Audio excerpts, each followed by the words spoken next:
L'intérêt des modes alternatifs de règlement des conflits est de permettre la résolution de litiges impliquant l'administration en dehors du juge administratif. Ces procédures sont au cœur de nombreux travaux du Conseil d'État qui y voient une manière d'externaliser la résolution de certains différends et de limiter l'encombrement des juridictions administratives. Par conséquent, depuis plusieurs années, la volonté de développer ces mécanismes est prégnante. Pour les présenter, nous envisagerons d'abord les procédures non juridictionnelles, puis l'arbitrage. Grand 1, les procédures non juridictionnelles. Parmi ces procédures, il convient de distinguer le recours administratif préalable, la médiation et la transaction. Grand A, le recours administratif préalable. Ce recours administratif préalable correspond à l'alternative au juge administratif la plus classique. Il consiste à demander à l'administration elle-même de revenir sur la décision administrative litigieuse en invoquant des arguments de droit ou des éléments d'opportunité. Il peut être adressé à l'auteur de l'acte lui-même, on parle alors de recours gracieux, ou bien à son supérieur hiérarchique, on parle de recours hiérarchique. La possibilité d'exercer un recours administratif contre toute décision administrative a d'abord été consacrée par la jurisprudence. Il s'agit d'un arrêt du Conseil d'État du 10 juillet 1964, Centre médico-pédagogique de Beaulieu. Désormais, cette règle est inscrite à l'article L. 411-2 du Code des relations entre le public et l'administration.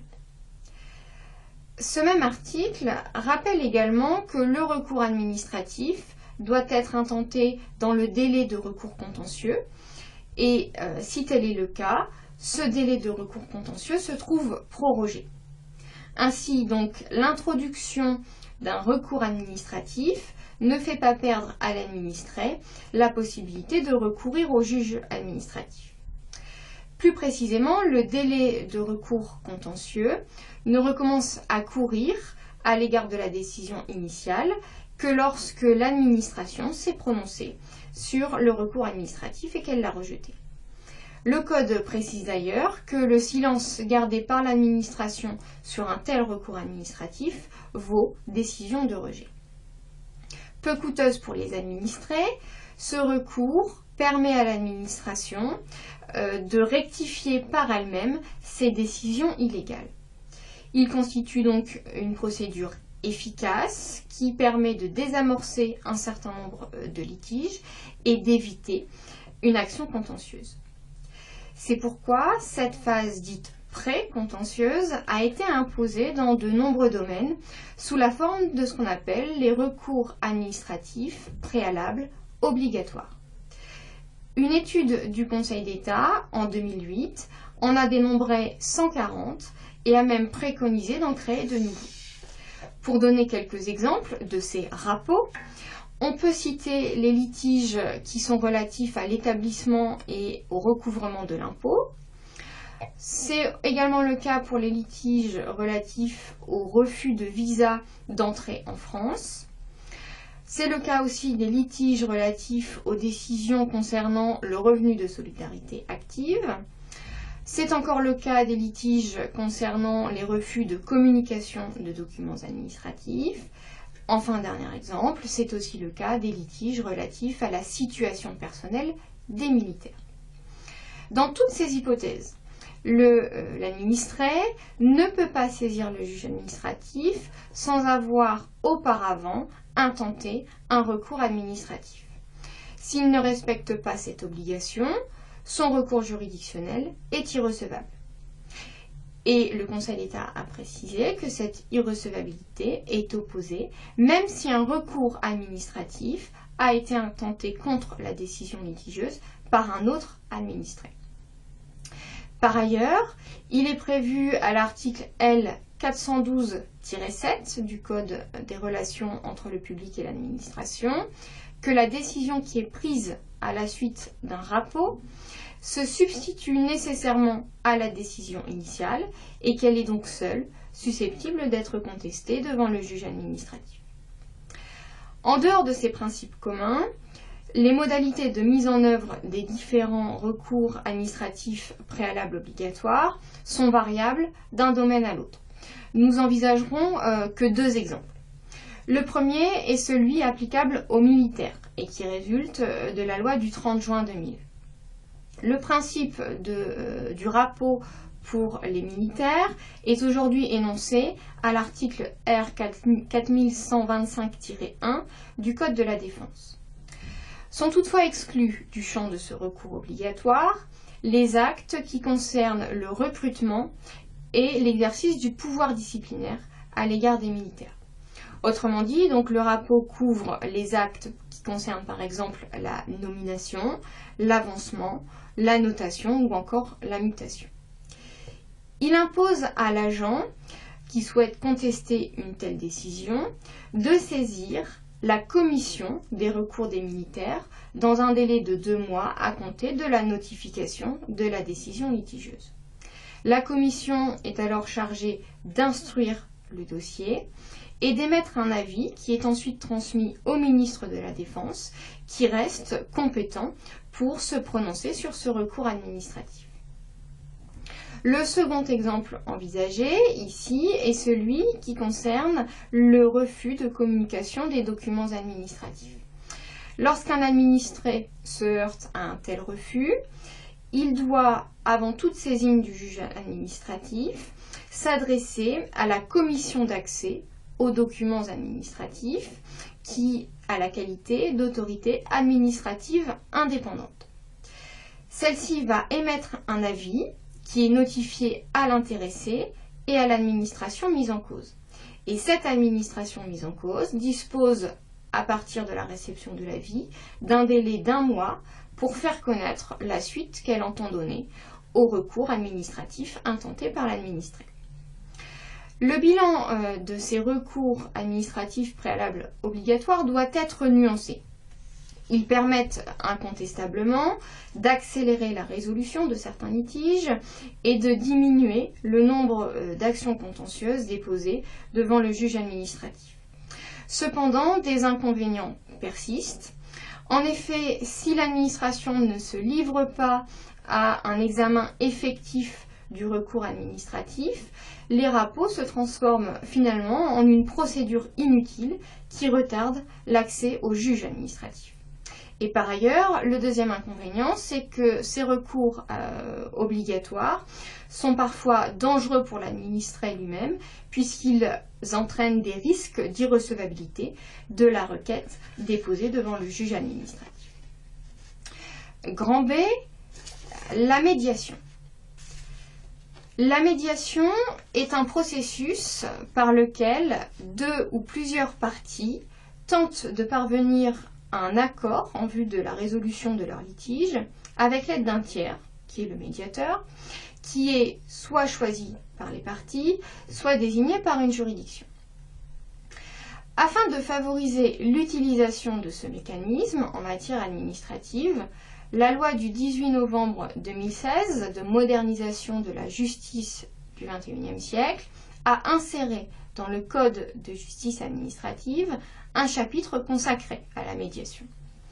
Jusqu'à cette date, on avait dans ce code un premier article, l'article L 2111-4, qui confiait aux tribunaux administratifs et aux cours administratives d'appel une mission de conciliation.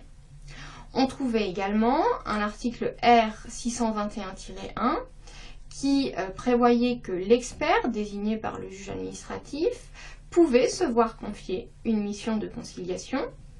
Et enfin, les articles L 771-3 et suivants, pris dans le cadre de la transposition d'une directive européenne de 2008, ces articles aménageaient une procédure de médiation pour les litiges transfrontaliers qui relevaient de la compétence du juge administratif. Mais ces différentes possibilités prévues par le Code étaient dépourvues de cadre juridique précis et elles étaient en pratique très peu utilisées par les juridictions administratives. En effet, sur la période 2005-2015, seules 82 conciliations ont été menées par les juridictions. Le contentieux contractuel et celui de la responsabilité en cas de dommages de travaux publics étaient les terrains de prédilection de ces quelques expériences. L'objectif de la loi de 2016 est donc de poser un cadre juridique pour répondre aux craintes et aux réticences des différents acteurs du procès administratif. Elle a d'abord supprimé les procédures existantes, que j'ai citées précédemment, et a uniformisé le vocabulaire pour retenir le concept de médiation au détriment de celui de conciliation. Elle opère par ailleurs une distinction claire entre la médiation à l'initiative des parties et celle à l'initiative du juge. La première, celle à l'initiative des parties, suppose que les parties se soient mises d'accord pour que leur litige soit résolu par la voie de la médiation. Elles peuvent alors entièrement organiser cette procédure de médiation et désigner le médiateur, mais elles peuvent également préférer se tourner vers le juge pour que celui-ci organise la procédure et désigne le médiateur. La médiation à l'initiative du juge, quant à elle, intervient après le dépôt d'une requête devant le juge administratif. Dans cette hypothèse, c'est le juge qui propose aux parties de résoudre leur litige par la voie de la médiation et cette proposition ne sera effective que si les parties donnent leur accord. Dans les deux hypothèses, initiative des parties ou initiative du juge, le médiateur pourra être soit un membre de la juridiction administrative, soit une personne extérieure. Par ailleurs, la loi de 2016 énonce que le médiateur doit exercer sa compétence avec impartialité et diligence.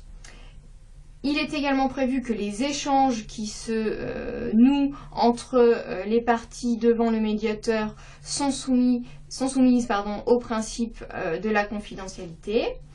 On trouve également des règles, grâce à cette loi, concernant la rémunération du médiateur.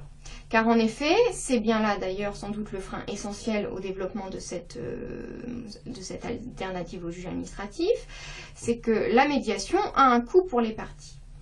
Cependant, la loi de 2016 a tenté d'apporter un remède en précisant que lorsque l'une des parties bénéficie de l'aide juridictionnelle, cette aide juridictionnelle couvre les frais de médiation.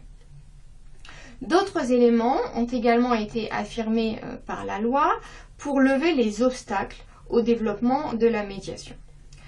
Ainsi, par exemple, la loi préserve les délais de recours contentieux qui sont interrompus lorsque les parties s'accordent pour recourir à la médiation. Et ces délais de recours contentieux commencent à nouveau à courir à l'égard de la décision litigieuse lorsque la médiation est terminée. L'apport de cette loi de 2016 est incontestable, mais il n'est pas certain que cette réforme connaisse un franc succès. En effet, les juges administratifs manquent de temps et de formation pour se lancer dans des procédures de médiation. Et par ailleurs, il faut souligner que dans de nombreux pans du droit administratif, des procédures spécifiques de médiation ont déjà été aménagées par le législateur ou par le pouvoir réglementaire.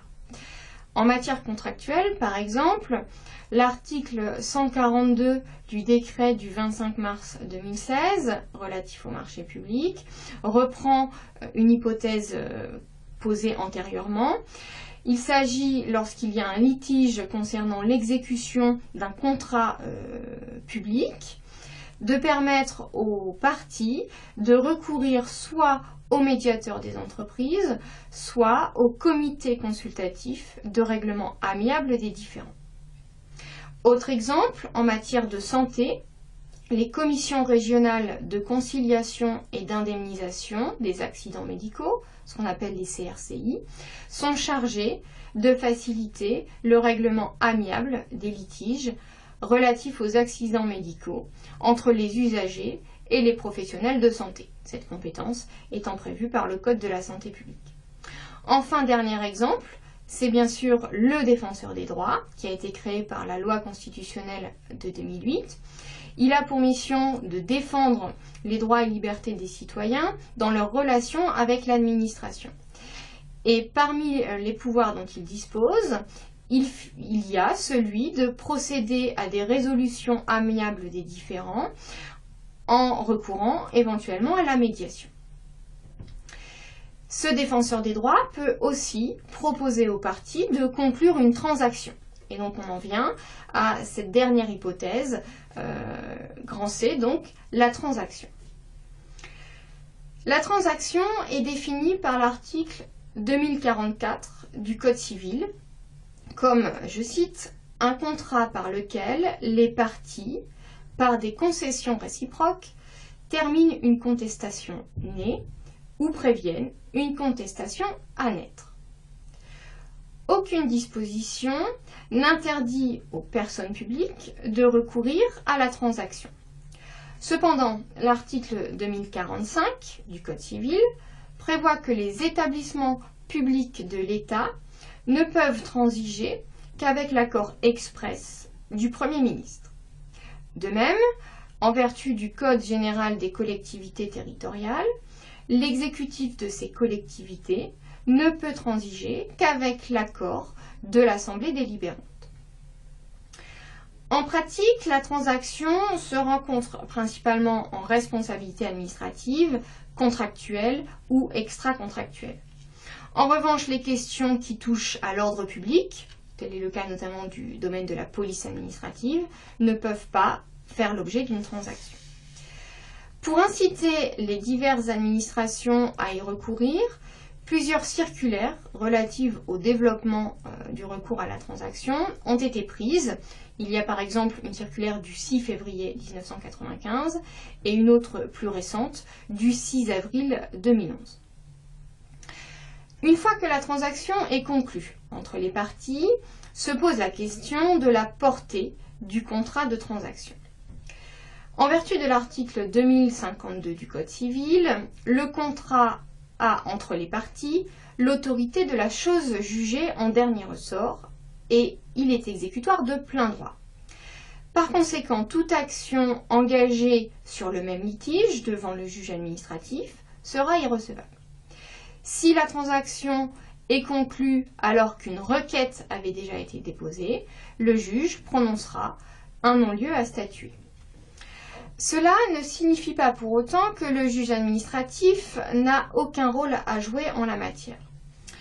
D'abord, le contrat n'a qu'une autorité relative de chose jugée, si bien que toute contestation incidente à celle qui fait l'objet du contrat pourra être soumise au juge administratif.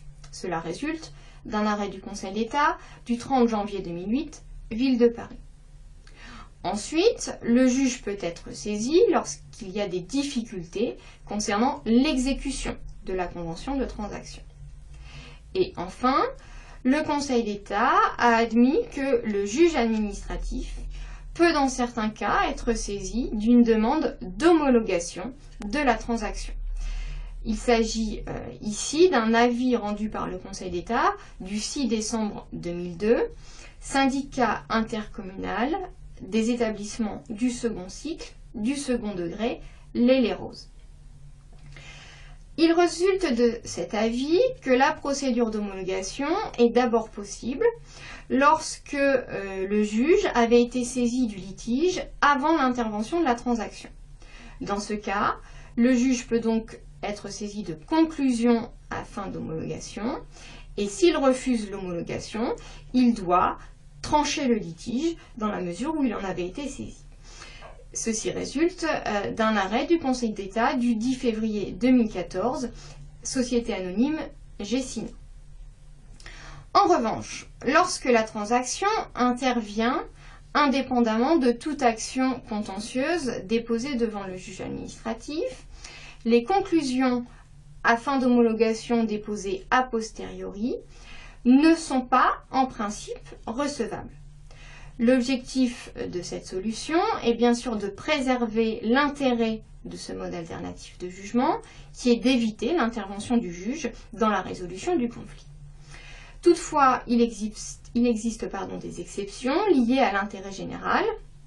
Ainsi, donc, la demande d'homologation sera recevable lorsque la conclusion de la transaction vise à remédier à une annulation ou à la constatation d'une illégalité qui n'est pas régularisable. Autre hypothèse où l'homologation sera recevable, c'est lorsque cette transaction concerne l'exécution. Toutefois, il existe des exceptions à ce principe liées à l'intérêt général, si bien que l'homologation sera recevable dans deux cas.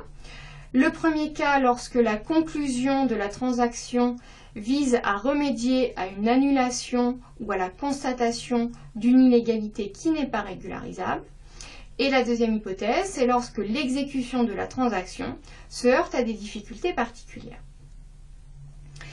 Lorsque le juge déclare la demande d'homologation recevable, il doit alors se prononcer sur cette homologation et à ce titre, il va vérifier plusieurs aspects.